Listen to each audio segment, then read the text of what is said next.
سڵاو هاوڕێیان باشن هاوڕێیان من برای مامۆستا جیهانم ئەمڕۆ هاتووم وێنەی شێروان شێروانی و سەردەش عوسمان و مامۆستا جیهانم هێناوەتە بەردەم نوێنەرایەتی حکومەتی هەرێمی کوردستان.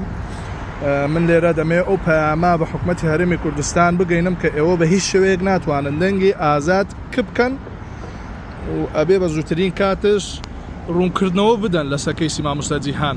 ئەوە دوو مانگ و نیوە ئێوە ئەو کەیسەتان لە خەڵک شاردۆتەوە لە ڕایگەشتی و هەروەها لە کەسوکاری مامۆستا جیهانتان شاردۆتەوە. من لێرە دڵنیاتان ئەکەمەوە کە بە هیچ شێوەیەک ناهێڵم ئەو کەیسە بەسەرتان بە ئاسایی تێبپەڕێت و ئەمڕۆ کۆمەڵێک کار و چاڵاکی زۆر گرنگم ئەنجام داوە لە ئەمریکا.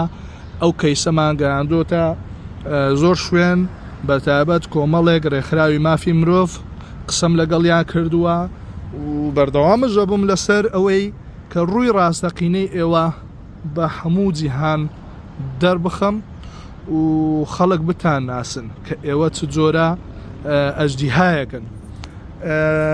من ئەمڕۆکە طبعاً زۆرم حەز لێ بوو ئەو زیاتر لە 2 ساعاتە من لێرەم هەوڵەدەم یعنی کەسێک لێرە ببینم بۆ ئەوەی بزانم ئەو کەسە بەکار هاتوانەی لێرن ئەو کەسە کۆیلانەی کە لێرە ئیژەکەم بۆ ئەو حکومەتە بزانم چێن و بزانم تا چەند ڕێگردە من لە بەردەم بەڵام ناوێرن ترسنۆکن. طبعاً ئەو لایەتانە تازە پێیان کرد من ئەوە 2 ساعاتە زیاترە لێرەم بە کەیفی خۆشم وێنەی ئەگرم. طبعاً من نامەوێت لێرە بچمە ژوورەوە چونکە وەکو قانونی ئەمریکا ئەگە بچمە ژوورەوە لەسەر من ئەکەوێت چکە دەرگاکە داخراوە و من هاتووم هەنێک چاڵاکی ئەنجام بدەم پێویستم بەوە نییە بچمە ژوورەوە بەڵام وێنەی سەردەش عوسمان و شێروان شێروانی و مامۆستا جیهانم لە بەردەم ئەو بینایەداناوە و خەڵک لێرە هاتوچۆ ئەکەن و ئەو وێنانە ئەبینن